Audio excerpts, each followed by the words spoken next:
Hello नमस्कार साथियों, example 91 में आप सभी का स्वागत है। चलिए आज हम लोग बीपीएससी सेट नंबर 4 देखने वाले हैं दोस्तों। जो सेट नंबर रहने वाला आप लोगों का ये सेट नंबर 4 है दोस्तों।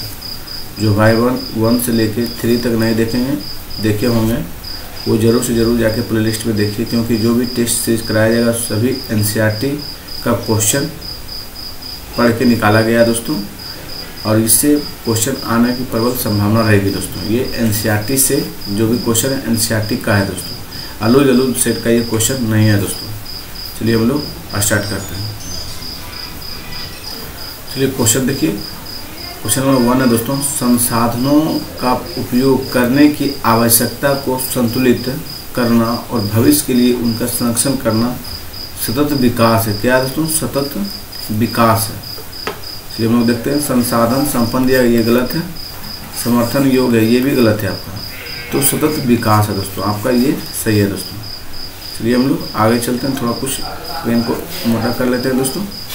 चलिए हम लोग नेक्स्ट क्वेश्चन की ओर चलते हैं। क्वेश्चन नंबर नेक्स्ट देखिए, मोनेट्रियल शिष्टाचार किससे संबंधित है दोस्तों? मोनेट्रियल शिष्टाचार देखिए सफ़ेद बाग से दिया है, फिर आपका क्लोरोफ्लोरोकार्बन दोस्तों, फिर जल प्रदूषण दोस्तों। तो मोनेट्रियल प्रयुक्त एक से अधिक इनमें से कोई नहीं दोस्तों। तो मोनेट्रियल प्रोटोकॉल जो है किससे संबंधित है दोस्तों? 1987 में हुआ, तो आप लोग जानते होंगे। ये आपका ओजोन परत से संबंधित है। किससे दोस्तों? और क्लोरोफ्लोरोकार्बन से दोस्तों। चलिए हम लोग आगे की ओर बढ़ते हैं। क्वेश्चन नंबर नेक्स्ट देखिए, चिपको आंदोलन का मूल रूप किसके खिलाफ था दोस्तों? चिपको आंदोलन का जो मूल रूप था, जल प्रदूषण नहीं था दोस्तों, नहीं तो ध्वनि प्रदूषण था, वनों की कटाई पर रोकना था दोस्तों। ये चिपको आंदोलन का प्रमुख उद्देश्य था दोस्तों। चलिए हम लोग आगे देखते हैं। बस्तियों के संदर्भ में एक दोहरे ग्राम को किस प्रकार परिभाषित किया गया है दोस्तों? बस्तियों के संदर्भ में एक दोहरे ग्राम को किस प्रकार परिभाषित किया गया है? चलिए देखते हैं हम लोग। तटीय क्षेत्रों में फैली हुई ग्रामीण बस्तियां जिन्हें अक्सर प्राकृतिक आपदाओं के कारण स्थापित करने की आवश्यकता होती है। चलिए नेक्स्ट क्वेश्चन को ऑप्शन को पढ़ते हैं। आम व्यवसायों को साझा करने वाले शहरी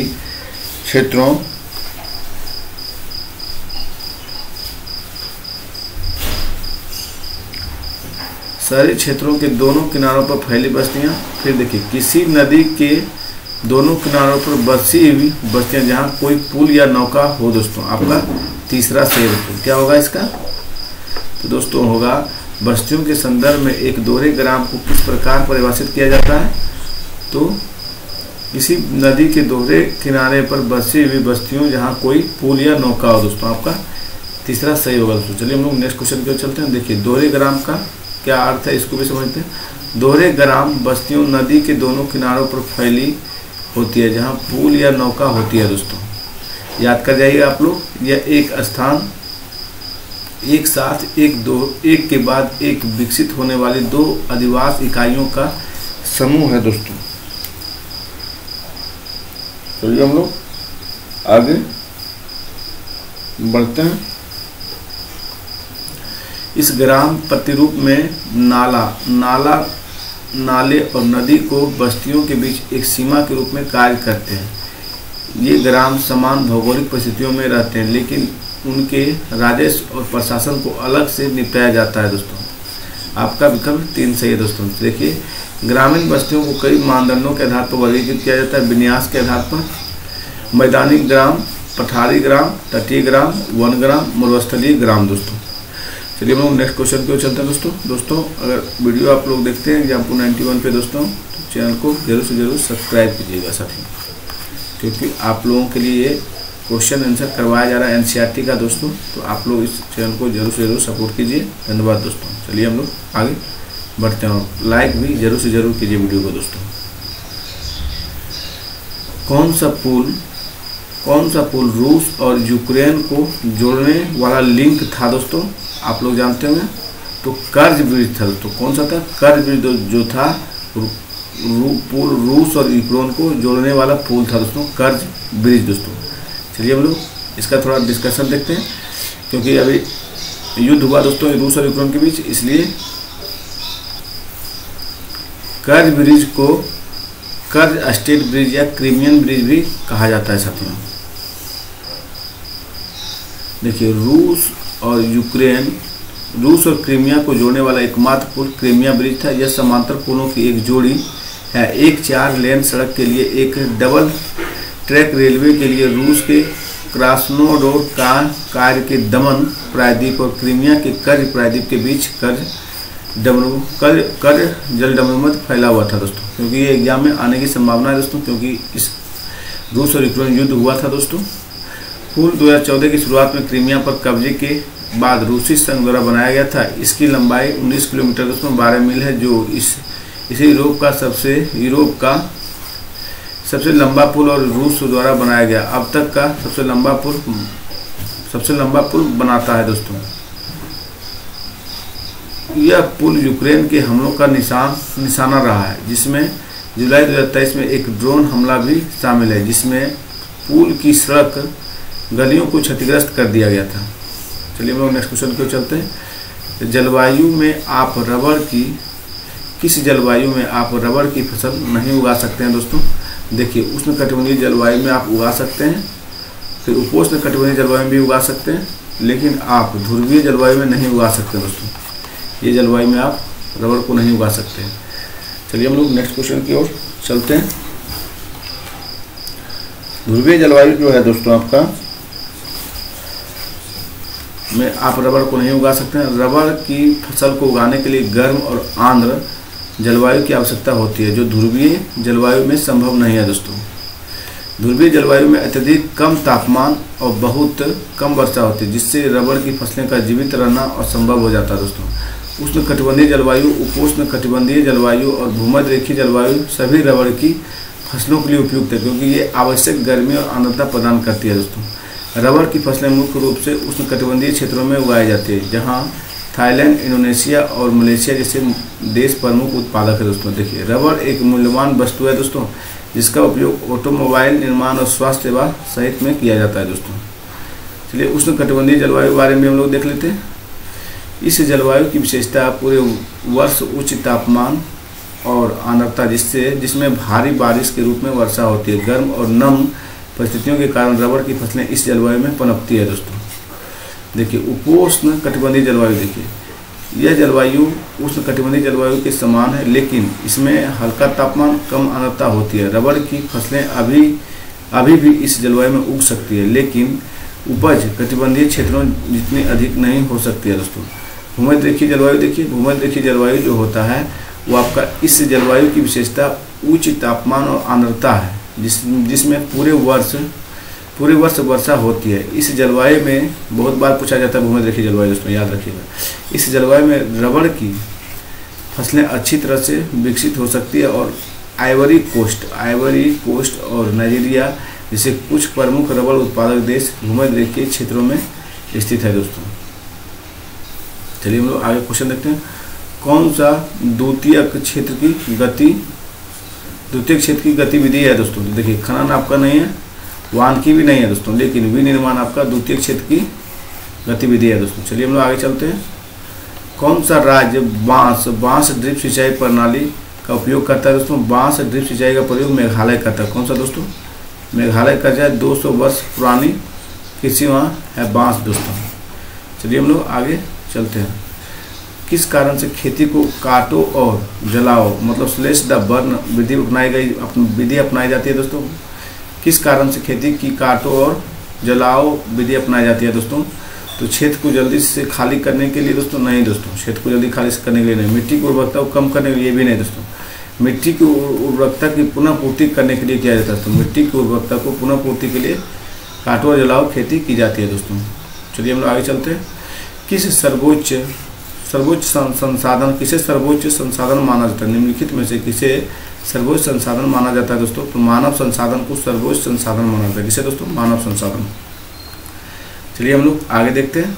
देखिए संसाधनों को विभिन्न श्रेणियों में विभाजित किया गया है। मानव संसाधन देखिए व्यक्तियों का वह समूह जो किसी संगठन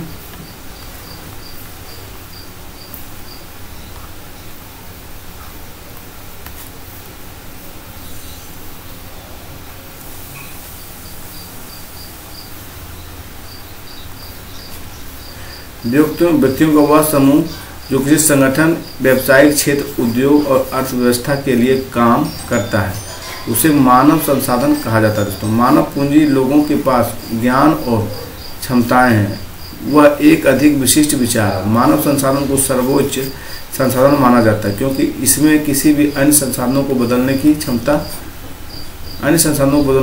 होती है दोस्तों। सही उत्तर में आपका मानव संसाधन है दोस्तों। प्राकृतिक संसाधन देखिए, वे संसाधन जो प्राकृतिक से प्राप्त होते हैं और बड़े पैमाने पर अपरिवर्तित उपयोग किए जाते हैं, प्राकृतिक संसाधन कहलाते हैं दोस्तों। देखिए, व्यवसाय, उद्योग, सौंदर्य मूल्य, वैज्ञानिक जिज्ञासा, सांस्कृतिक मूल्य के उपयोग किए जाने वाले वांछनीय गुणों की उत्पत्ति शामिल है। प्राकृतिक संसाधनों के उदाहरण वन है, जल आदि दोस्तों। चलिए देखिए, लोग नेक्स्ट क्वेश्चन की ओर देखते हैं दोस्तों। स्थानांतरित कृषि का नाम है दोस्तों। विश्व का विभिन्न क्षेत्रों में विश्व के स्थानांतरित कृषि के नाम देखिए। थाईलैंड में तामराई में दोस्तों, थाईलैंड में तामराई खेती को विश्व में क्या बोला जाता है?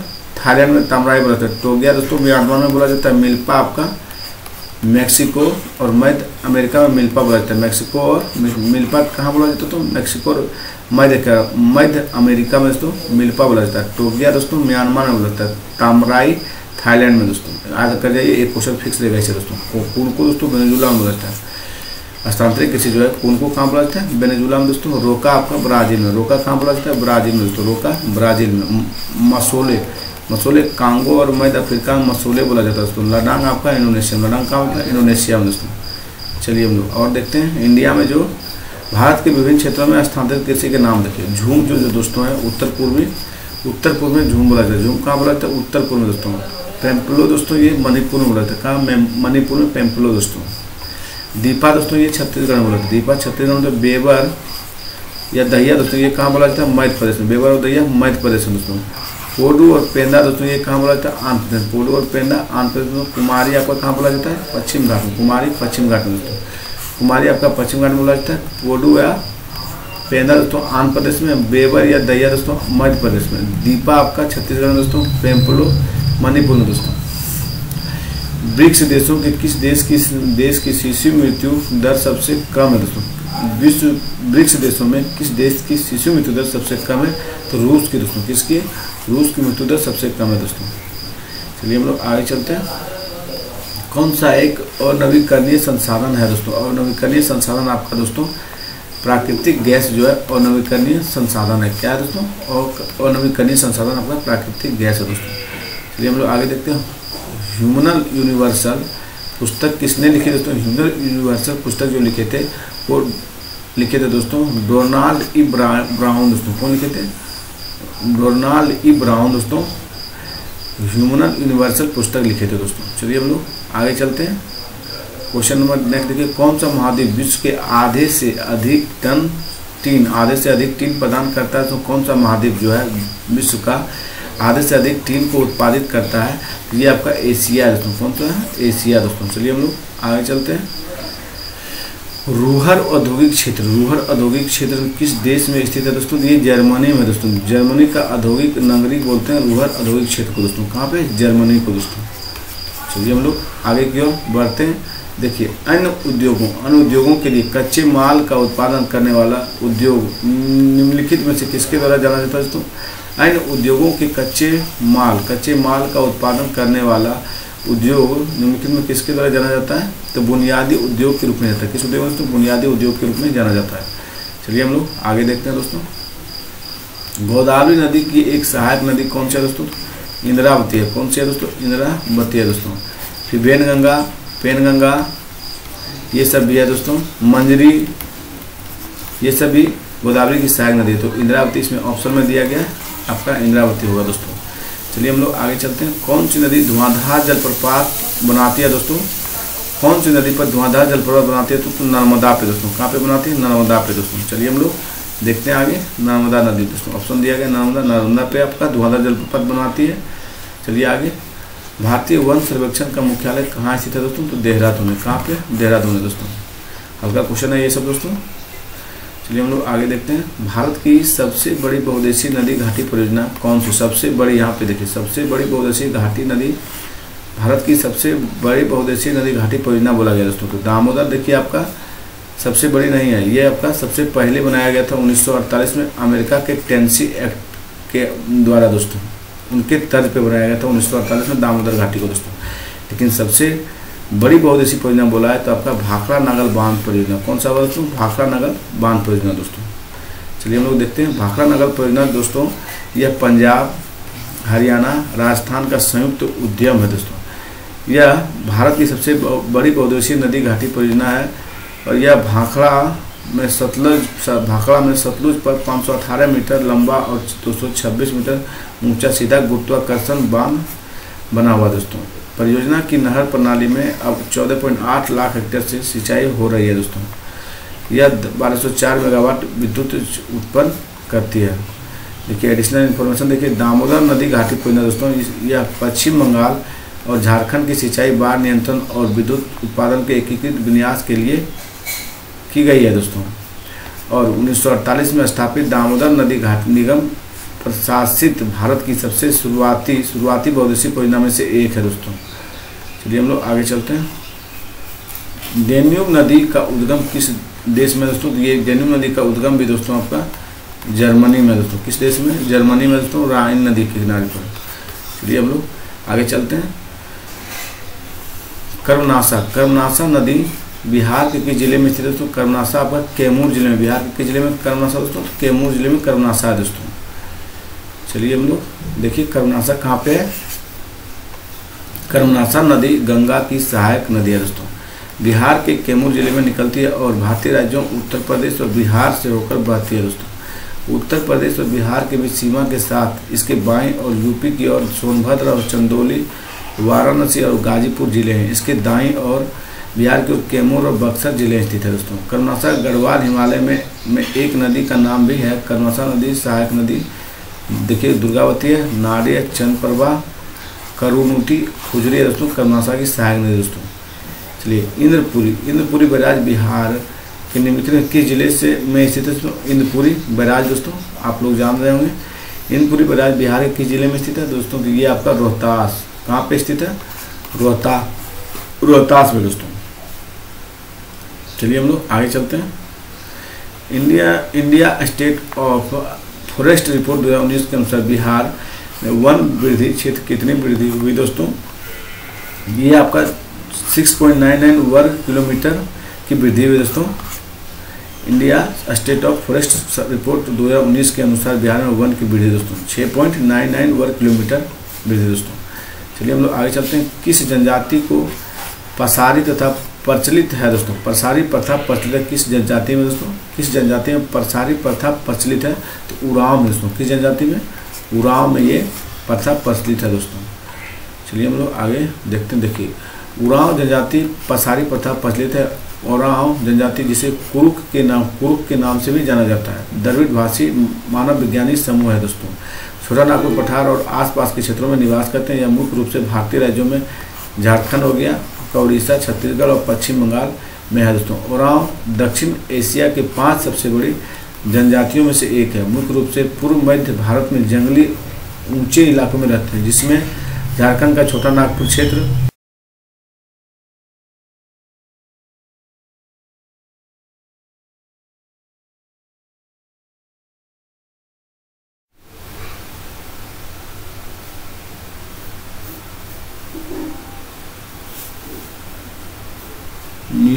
रिकॉर्डिंग अगली मर्द है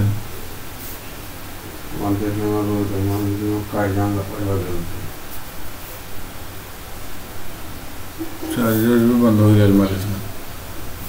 तो बात कर रहे हैं चार्जर बंद हो गया, लेकिन बंद कर नहीं था वो सुबह कर नहीं तो बंद ही आले लगा नहीं, लेकिन तो नहीं लग रही है चल के लगे चल दिखावा तो ला, लेकिन यहाँ बड़ा है ना सर, बड़ा नहीं दे तो लो।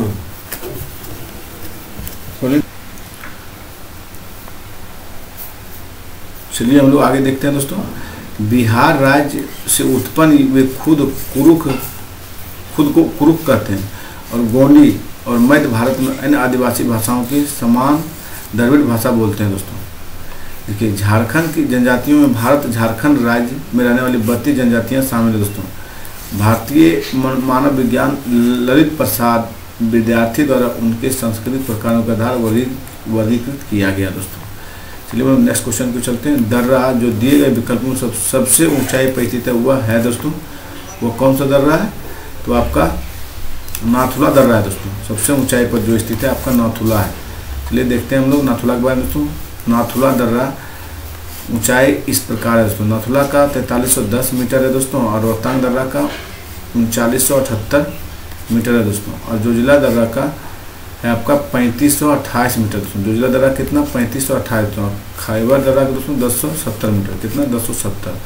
चलिए इंपॉर्टेंट पॉइंट देखिए, कुछ महत्वपूर्ण दर्रे इस प्रकार है। नाथुला दर्रा जो दोस्तों सिक्किम को चीन से जोड़ता है। नाथुला किसको जोड़ता है? सिक्किम को चीन से दोस्तों। और सिपकिला दर्रा जो है आपका हिमाचल को तिब्बत से जोड़ता है, सिपकिला। जलेपला दर्रा जो दोस्तों सिक्किम को लहासा से जोड़ता है। और खारदुंगला दर्रा जो है लेह को सियाचिन हिमनन से जोड़ता है, लेह को सियाचिन हिमनन से दोस्तों। अघिल दर्रा दोस्तों लद्दाख को चीन के झिंजियांग प्रांत से जोड़ता है, चीन को झिंजियांग। अघिल दर्रा दोस्तों किसको जोड़ता है? चीन को झिंजियांग प्रांत से। लोनकला दर्रा दोस्तों लद्दाख और लहासा को जोड़ता है, लोनकला दर्रा जोड़ता है। चलिए हम लोग आगे देखते हैं। भारत के निम्नलिखित केंद्र शासित प्रदेशों में कौन सा भौगोलिक क्षेत्र सबसे छोटा है दोस्तों? तो आपका लक्षद्वीप सबसे छोटा है। कौन सा है दोस्तों? लक्षद्वीप जो है क्या बोला है? भारत के निम्नलिखित में से केंद्र शासित प्रदेशों में कौन सा भौगोलिक क्षेत्र सबसे छोटा है? तो आपका लक्षद्वीप दोस्तों। चलिए आगे देखते हैं। लेटेराइट मिट्टी उगाने के लिए बहुत उपयोगी है दोस्तों। तो चाय आपका लेटेराइट मिट्टी में उगाने के लिए बहुत उपयोगी है। कॉफ़ी है, काजू दोस्तों। आपका तीनों सही है। चाय, कॉफ़ी, काजू लेटेराइट मिट्टी में उगाने में बहुत ही उपयोगी फसल है दोस्तों। चलिए हम लोग आगे चलते हैं। ओबरा थर्मल पावर स्टेशन दोस्तों किस देश की मदद से स्थापित किया गया था? तो रूस की सहयोग से दोस्तों। किससे?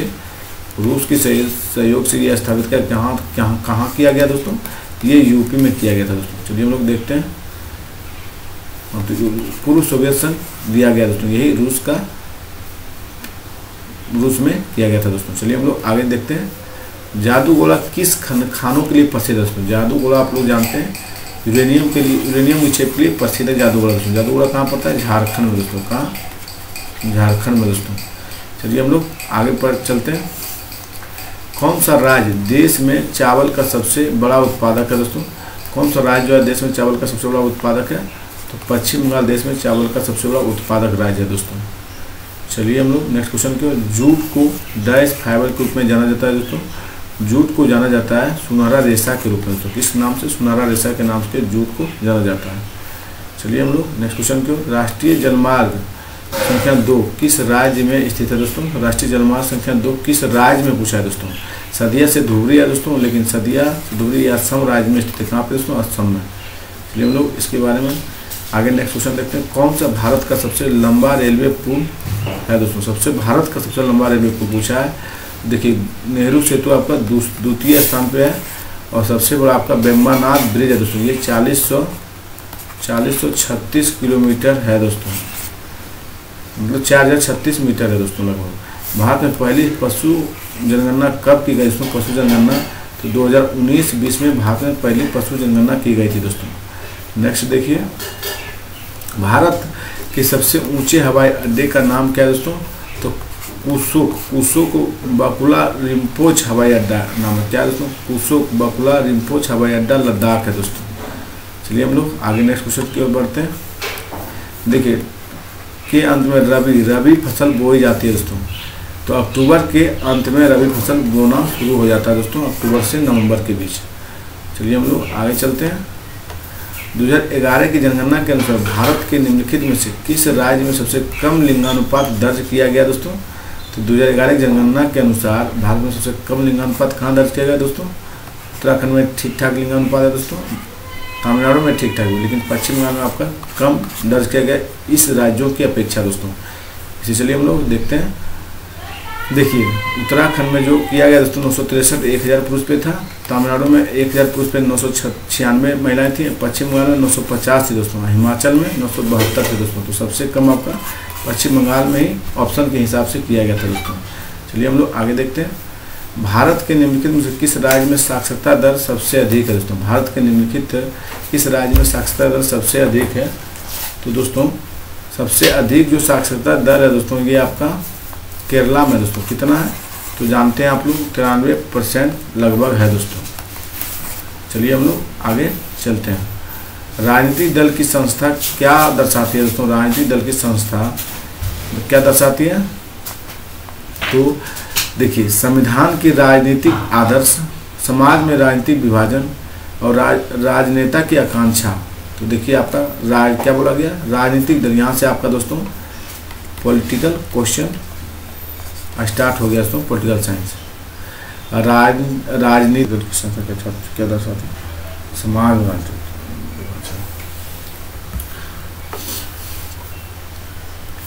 देखिए, राजनीतिक दल की संस्था क्या दर्शाती है दोस्तों? तो समाज में राजनीतिक विभाजन को दर्शाती है। क्या दर्शाती है? समाज में राजनीतिक विभाजन को दर्शाती है। चलिए हम लोग आगे चलते हैं। जम्मू कश्मीर का विभाजन किसके प्रभाव में आया था दोस्तों? तो 31 अक्टूबर 2019 को जम्मू कश्मीर प्रभाव में आ गया था दोस्तों। चलिए हम लोग आगे चलते हैं। क्वेश्चन नंबर नेक्स्ट देखिए, कौन सा अनुच्छेद पंचायत राज से संबंधित है दोस्तों? पंचायत राज से जो अनुच्छेद संबंधित है आपका 243 से 243 ओ तक हो।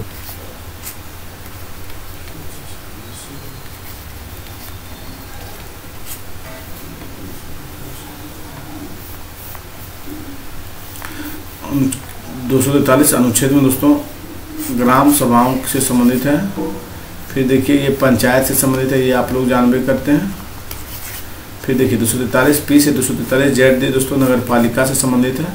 और 243 जेड एच से 243 जेड एच तक दोस्तों, जेड टी तक आपका सहकारी समिति से संबंधित है। जो 97वां संविधान संशोधन 2011 में जो दिया गया था दोस्तों, 9 के क में जो जोड़ा गया था। चलिए हम लोग आगे चलते हैं। पंचायतों की वित्तीय अवस्था का मूल्यांकन करने के लिए वित्त आयोग के गठन का प्राधिकार किसको प्राप्त है दोस्तों? ये राज्य के गवर्नर को प्राप्त है, राज्य के राज्यपाल को दोस्तों ये प्राप्त है। चलिए हम लोग आगे चलते हैं। राष्ट्रपति के पद के लिए आवश्यक योग्यता किस संगठन की सदस्य की योग्यता के समान है दोस्तों? लोकसभा का तो दोस्तों उम्र है दोस्तों 25 वर्ष ही है, और सुप्रीम कोर्ट के न्यायाधीश का तो 6 वर्ष या जो 65 वर्ष की आयु पूर्ण कर लिया गया हो दोस्तों। विधान परिषद का सदस्य तो ये 30 वर्ष है। इनमें से कोई नहीं हो जाएगा दोस्तों। चलिए हम लोग आगे चलते हैं। भारतीय संविधान के अनुच्छेद डैश के तहत हिंदी को संघ की आधिकारिक भाषा घोषित किया गया था दोस्तों। किस अनुच्छेद के तहत गलत है दोस्तों? 334 भी गलत है, 345 भी गलत है दोस्तों। आपका 343 का 1 के तहत दर्ज किया गया था दोस्तों। संविधान की भारतीय संविधान के अनुच्छेद डैश के तहत हिंदी को संघ की आधिकारिक भाषा किस अनुच्छेद के तहत किया गया था? तो 343 के 1 से दोस्तों। आपका उपयुक्त इनमें से कोई नहीं होगा दोस्तों। चलिए हम लोग आगे चलते हैं। 79 देखिए, अनुच्छेद 79 के अनुसार संसद निम्न में से किससे मिलकर बनेगी दोस्तों? आप लोग जानते होंगे दोस्तों, राष्ट्रपति हो जाएगा, राज्यसभा, लोकसभा दोस्तों। किससे बनकर बनेगी? राष्ट्रपति, राज्यसभा, लोकसभा। चलिए हम लोग आगे चलते हैं। क्वेश्चन नंबर नेक्स्ट देखिए, भारतीय न करो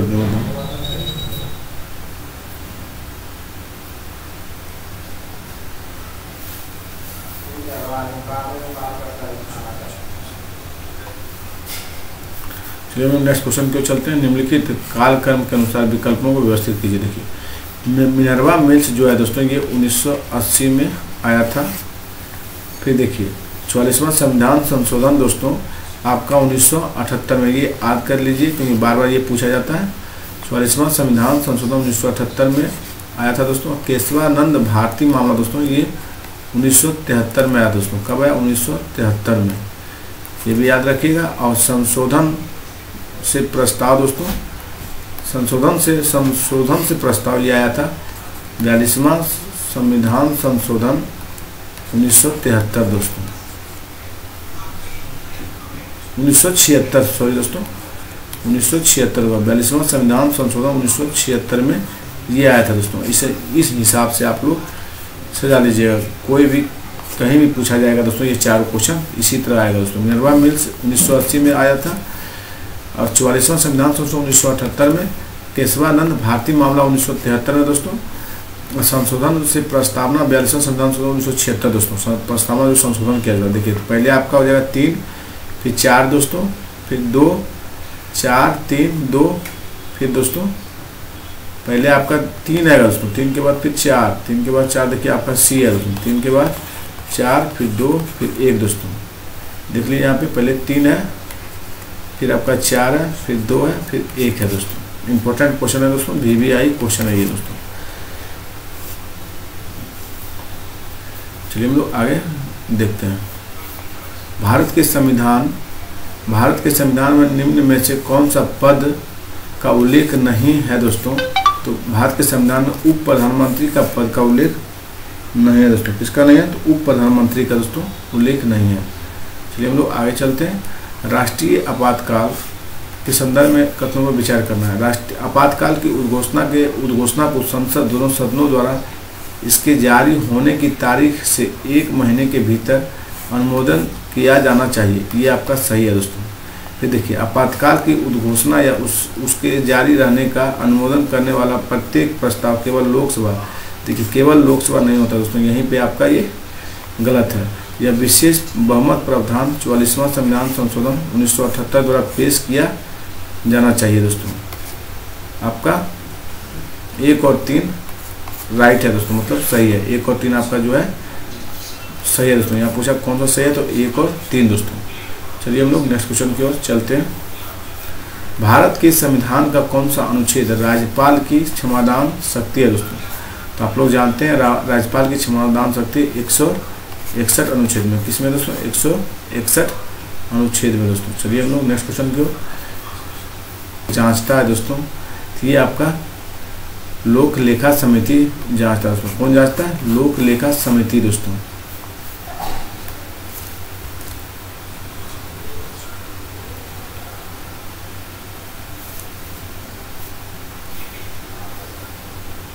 चलिए हम लोग नेक्स्ट क्वेश्चन की। कौन भारत के संविधान की संघ सूची के तहत एक विषय है दोस्तों? तो संघ सूची विषय तहत दोस्तों आपका रेलवे संघ सूची के तहत विषय है। चलिए हम लोग आगे चलते हैं। क्वेश्चन नंबर नेक्स्ट देखिए। भारत के संविधान का अनुच्छेद 10 समान नागरिक संहिता का परिभाषित करता है दोस्तों। समान नागरिक संहिता अनुच्छेद 44 के तहत दिया गया है दोस्तों। चलिए हम लोग आगे बढ़ते हैं दोस्तों।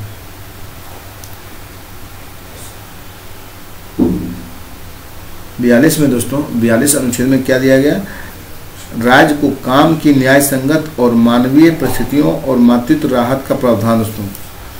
और आपका 22 में दिया गया दोस्तों, कुछ मामले में नजरबंदी के खिलाफ संरक्षण और गिरफ्तारी के बारे में बात करता है, जो एक व्यक्ति का मौलिक अधिकार है दोस्तों।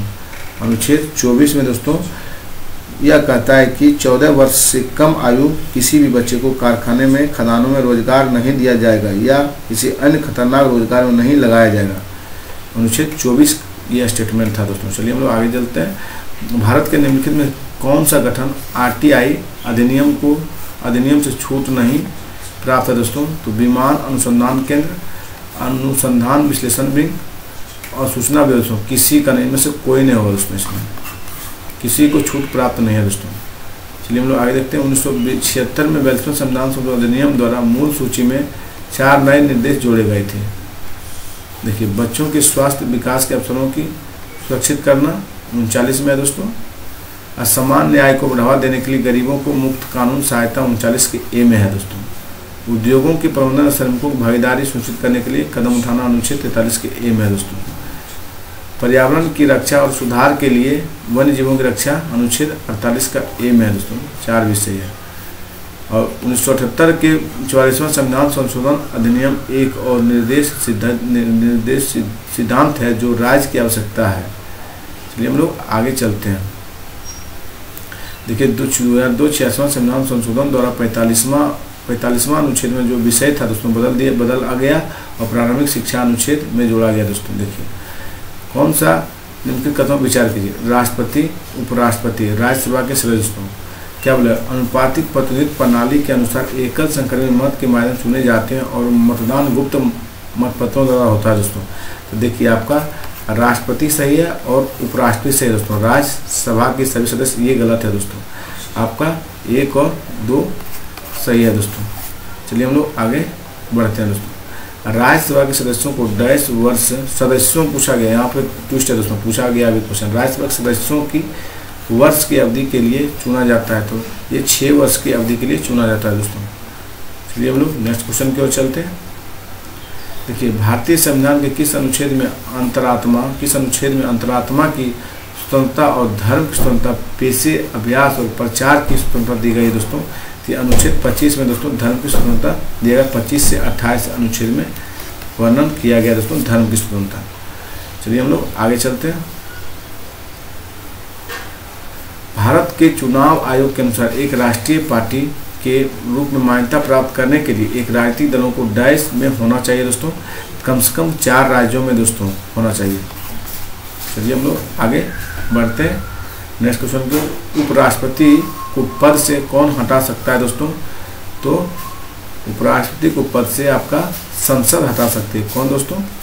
संसद हटा सकती है दोस्तों।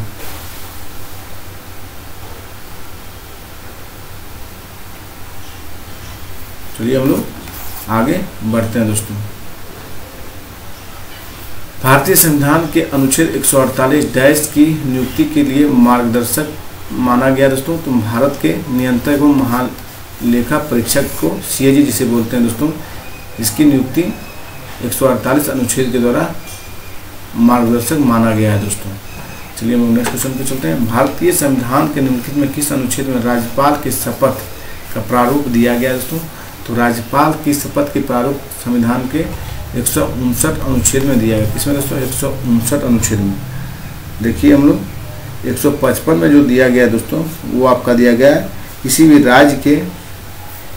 भी राज्य के राज्यपाल को राष्ट्रपति द्वारा अपने हस्ताक्षर और मुहर के तहत वारंट द्वारा नियुक्त किया जाएगा। आज 54 जो दिया गया दोस्तों, 54 नहीं दिया गया। 54 में जान लीजिए राज्य की कार्यकारिणी शक्ति राज्यपाल में निहित होगी और वह इस संविधान के अनुसार या तो सीधे या अपने अधीनस्थ अधिकारियों के माध्यम से प्रयोग करेगा। और 58 जो दिया गया ये वह राज्यपाल के कार्यालय की शर्तों से संबंधित है, अनुच्छेद 158 दोस्तों। चलिए हम लोग आगे चलते हैं। राज्य परिषद का पूर्ववर्ती घर कौन सा राज्य परिषद का दोस्तों? तो विधान परिषद दोस्तों, केंद्रीय विधान परिषद। पूर्ववर्ती घर कौन है? केंद्रीय विधान परिषद है। राज्य परिषद का पूर्ववर्ती घर कौन सा दोस्तों? तो केंद्रीय विधान परिषद है दोस्तों। चलिए हम लोग चलते हैं दोस्तों। देखिए कौन सा देश अप्रत्यक्ष लोकतंत्र का पालन करता है दोस्तों? तो ये आपका कनाडा करता है, फिर भारत करता है और अमेरिका करता है दोस्तों। स्विट्जरलैंड जो है ये प्रत्यक्ष लोकतंत्र का उदाहरण है दोस्तों। इसलिए हम लोग चलते हैं आगे, देखते हैं कौन सही है। आपका 1, 2 आपका दोस्तों 1, 2 और 4 से है। 1, 2 और 4 दोस्तों। चलिए हम लोग नेक्स्ट क्वेश्चन की ओर। संविधान का अनुच्छेद 241 के प्रावधान किससे संबंधित है दोस्तों? तो संसद कानून द्वारा संघ शासित प्रदेशों के लिए एक उच्च न्यायालय का गठन कर सकता है दोस्तों। सही है दोस्तों।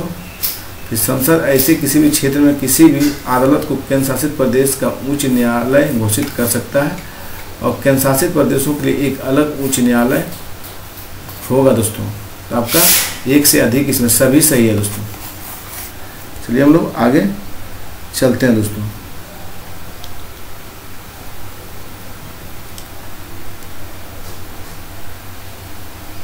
आपका 1 से अधिक इसमें होगा दोस्तों। 1 से अधिक मतलब उपर्युक्त इनमें से कोई नहीं होगा, आपका हो जाएगा 1 से अधिक दोस्तों इसमें सही। चलिए हम लोग आगे बढ़ते हैं दोस्तों। संसद विधि द्वारा संघ राज्य क्षेत्र में एक उच्च न्यायालय गठन कर सकती है। संसद ऐसे किसी भी क्षेत्र को किसी भी अदालत के केंद्र शासित प्रदेश या उच्च न्यायालय घोषित कर सकती है। संविधान के भाग 4 के अध्याय 5 के अंतर्गत आता है और 7वां संविधान संशोधन 1956 माध्यम से दोस्तों। देखिए उदाहरण दिल्ली एकमात्र केंद्र शासित प्रदेश जिसमें एक उच्च न्यायालय है दोस्तों। चलिए हम लोग आगे चलते हैं। संविधान सभा के गठन की मांग सर्वप्रथम 1895 में किसके द्वारा प्रस्तुत किया गया दोस्तों? तो ये प्रस्तुत किया गया दोस्तों बाल गंगाधर तिलक के द्वारा। किसके द्वारा दोस्तों? बाल गंगाधर तिलक के द्वारा। चलिए हम लोग आगे चलते हैं। कौन सा मौलिक अधिकार नहीं है दोस्तों? मौलिक अधिकार जो नहीं है वो दोस्तों आपका कौन सा है? तो अस्पष्टता से के विरुद्ध अधिकार है दोस्तों। कार्य करने की अधिकार मौलिक अधिकार की श्रेणी में नहीं आता दोस्तों। कौन सा नहीं आएगा? कार्य करने का अधिकार जो है दोस्तों ये आपका नीति निर्देशक तत्व में आता है दोस्तों। किस में आता है? नीति निर्देशक तत्व में दोस्तों। चलिए आगे देखते हैं हम लोग। लोकतंत्र और विकास के लिए पंचायती राज संस्थाओं में सुधार के लिए एलन सिंघवी समिति की नियुक्ति निम्नलिखित में से किसके द्वारा की गई थी दोस्तों? ये राजीव गांधी के द्वारा किया गया था दोस्तों। फिर देखिए, लोकतंत्र और विकास के लिए पंचायती राज संस्थान में सुधार के लिए एलन सिंघवी समिति को समिति की नियुक्ति निम्नलिखित किसके द्वारा की गई थी? राजीव गांधी के द्वारा दोस्तों। चलिए हम लोग आगे चलते हैं। भारतीय राजनीतिक प्रणाली का प्रकार क्या है? भारतीय राजनीतिक प्रणाली का प्रकार दोस्तों लोकतंत्र, तानाशाही, साम्यवादी दोस्तों। तो भारतीय राजनीतिक प्रणाली का प्रकार है लोकतंत्र दोस्तों। कौन सा है? लोकतंत्र है। चलिए हम लोग आगे चलते हैं। एक लोकतांत्रिक सरकार के लिए निम्नलिखित में कौन सा कथन सही है दोस्तों? सरकार के पास निर्णय लेने की शक्ति लेकिन अपने निर्णय को लागू करने की शक्ति नहीं। ये गलत है दोस्तों। लागू है ये है, इसलिए आपका गलत है। कानून के बिना सरकार निर्णय लेने की शक्ति का कोई अर्थ नहीं रह जाता है। आपका 2 सही है दोस्तों। चलिए हम लोग आगे चलते हैं। प्रश्न है आपका कि लोकतांत्रिक सरकार के संबंध में सही कथन के बारे में दोस्तों। क्योंकि सरकार के पास निर्णय लेने और उन्हें लागू करने की शक्ति है। सही है 2 दशे। क्योंकि सरकार को अपनी शक्ति का प्रयोग करने और निर्णय लेने के लिए कानून आवश्यक है दोस्तों। प्रतिनिधि लोकतंत्र के लोगों को अपनी और निर्णय लेने के लिए प्रतिनिधियों का चुनाव करते हैं। लोकतांत्रिक सरकार भी सभी वयस्कों को वोट देने का अधिकार है दोस्तों। यूरोपीय मध्यम युग में ज्ञानोदय के साथ अमेरिकी और फ्रांसीसी क्रांतियों के दौरान गठित विचारों संस्थानों पर आधारित है। सार्वभौमिक मताधिकार, प्रत्यक्षता, चुनाव, अभिव्यक्ति और प्रेस की स्वतंत्रता और कानून का शासन लोकतंत्र से जुड़े हुए हैं दोस्तों। सत्ता का बुद्धिमत्ता पूर्ण बंटवारा डैश के बीच किया जाता है दोस्तों। सत्ता का बुद्धिमत्ता बंटवारा डैश के बीच किया जाता है। तो दोस्तों ये विधायिका हो गया, कार्यपालिका और न्यायपालिका के बीच किया था। विधायिका, कार्यपालिका, न्यायपालिका के बीच दोस्तों। चलिए हम लोग आगे देखते हैं। 1934 में भारत के लिए संविधान सभा की मांग किसने की दोस्तों? 1934 में संविधान सभा की मांग किसने की दोस्तों? तो एम.एन. रॉय के द्वारा किया गया था। 1934 में संविधान सभा की मांग दोस्तों एम.एन. रॉय के द्वारा दोस्तों। चलिए हम लोग आगे चलते हैं। भारतीय संविधान के व्यापार को स्वतंत्रता की अवधारणा किस देश के संविधान से ली गई दोस्तों? तो ये ऑस्ट्रेलिया के संविधान से लिया। किस देश से दोस्तों? ऑस्ट्रेलिया के संविधान से। संविधान में व्यापार की स्वतंत्रता और अवधारणा किस देश से? तो ऑस्ट्रेलिया के संविधान से दोस्तों। चलिए हम लोग आगे चलते हैं। संविधान सभा के संबंध में कौन सा कथन सही नहीं है दोस्तों? देखिए, इसका गठन प्रत्यक्ष चुनाव के परिणाम स्वरूप हुआ दोस्तों। इसका जो गठन है प्रत्यक्ष चुनाव के परिणाम स्वरूप यह एक सार्वभौमिक वयस्क मताधिकार पर आधारित नहीं है दोस्तों। लगभग सभी आरक्षित सीटों पर कांग्रेस पार्टी का कब्जा था दोस्तों। राज्य समिति की अध्यक्षता सरदार पटेल किए थे दोस्तों। देखिए ये भी गलत है। ये सरदार पटेल ने पंडित जवाहरलाल नेहरू किए थे दोस्तों। तो देखिए आपका 1 गलत है दोस्तों, 3 और 4 गलत है। आपका क्या होगा? 1 और 3, 4 दोस्तों गलत है। चलिए हम लोग आगे चलते हैं दोस्तों। फिर से देख लीजिए दोस्तों अच्छा से, क्योंकि क्वेश्चन पूछ सकता है। संविधान सभा के संबंध में कौन सा कथन सही है? इसका गठन प्रत्यक्ष चुनाव परिणाम स्वरूप हुआ था। ये आपका गलत है दोस्तों। यह एक सार्वभौमिक वयस्क, ये आपका सही दिया गया दोस्तों। ये आपका सही है, लेकिन गलत पूछा है तो गलत आपका ये है। लगभग सभी आरक्षित सीटों पर कांग्रेस पार्टी का कब्जा था दोस्तों। ये गलत है। फिर राज्य समिति की अध्यक्षता सरदार पटेल नहीं जवाहरलाल नेहरू कर रहे थे दोस्तों। ये भी आपका गलत है दोस्तों। इसलिए आपका 1, 3, 4 होगा। चलिए हम लोग आगे देखते हैं। भारतीय संविधान का पहला संशोधन अधिनियम कब आया था दोस्तों? 1951 में आया था दोस्तों। चलिए हम लोग आगे बढ़ते हैं। नेक्स्ट क्वेश्चन की ओर चलते हैं दोस्तों। दूसरी अनुसूची के बारे में निम्नलिखित दूसरी अनुसूची के बारे में निम्नलिखित पर विचार करें। राष्ट्रपति उपराष्ट्रपति दूसरी अनुसूची के प्रावधानों में शामिल है दोस्तों। आपका एक सही है। अनुच्छेद 221 उच्च न्यायालय के न्यायाधीशों के वेतन को निर्धारित करता है। आपका दूसरा भी सही है दोस्तों। वेतन भारत के समेकित कोष से लिया जाता है, ये गलत है। वेतन जो है दोस्तों ये दूसरी अनुसूचित कोष से नहीं लिया जाता। आपका 1 और 2 सही है दोस्तों। कौन? 1 और 2 आपका सही है साथियों। चलिए हम लोग आगे चलते हैं। देखिए, समेकित कोष से दूसरी अनुसूची के तहत जो वेतन हमेशा भारत के समेकित कोष से नहीं लिया जाता है। उदाहरण के लिए उच्च न्यायालय के न्यायाधीश के वेतन से संबंधित प्रावधान दूसरी अनुसूची में उल्लेख किया गया है, लेकिन यह संबंधित राज्यों के समेकित धन पर लगाया जाता है। राज्यों के समेकित धन पे ये लगाया जाता है दोस्तों। समेकित धन पे नहीं, राज्यों भारत के समेकित नहीं, राज्य के समेकित धन पे लगाया जाता है। चलिए हम लोग आगे चलते हैं। भारतीय संविधान के किस अनुच्छेद के तहत संविधान संशोधन किया जाता है दोस्तों? तो 368 अनुच्छेद के तहत संविधान संशोधन किया जाता है दोस्तों। चलिए हम लोग आगे देखते हैं। इंपॉर्टेंट फैक्टर देख लीजिए। 3 प्रकार की आपात स्थितियाँ दोस्तों। 352 में राष्ट्रीय आपातकाल है। 352 में क्या? राष्ट्रीय आपातकाल। रट जाइए दोस्तों।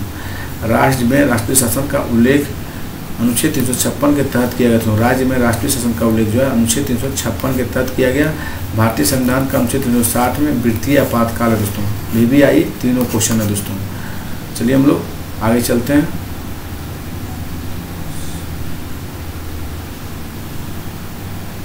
भारतीय संविधान सभा से संबंधित निम्नलिखित कथनों पर विचार कीजिए, सही उत्तर का चयन कीजिए दोस्तों। भारतीय संविधान सभा के संबंधित निम्नलिखित कथनों पर विचार कीजिए और सही उत्तर चयन करना है। सभा के सदस्य सार्वभौमिक जनमत संग्रह के माध्यम से नहीं निर्वाचित किए जाते हैं दोस्तों। सही है। इनमें सभी धर्मों के लोग प्रतिनिधित्व करते हैं, ये भी सही है। इन सभा में कांग्रेस पार्टी का प्रभुत्व और विभाजन के बाद इस पार्टी के पास सभा में 50% 50 नहीं थे दोस्तों, 79% सीटें थी दोस्तों। आपका क्या बोला गया है?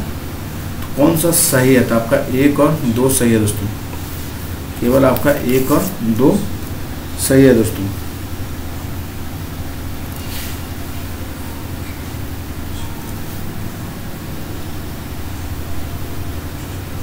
आपका दोस्तों इसमें सभी सही है दोस्तों।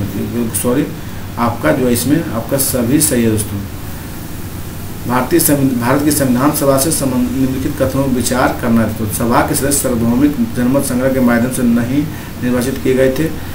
इसमें सभी धर्मों के लोग प्रतिनिधित्व दिया गया। इस सभा के कांग्रेस पार्टी का प्रभुत्व था। विभाजन के बाद इस पार्टी के पास सभा में 50% सीटें नहीं, 69% सीटें थी दोस्तों। चलिए हम लोग थोड़ा जो कन्फ्यूजन का विषय है उसे देखते हैं।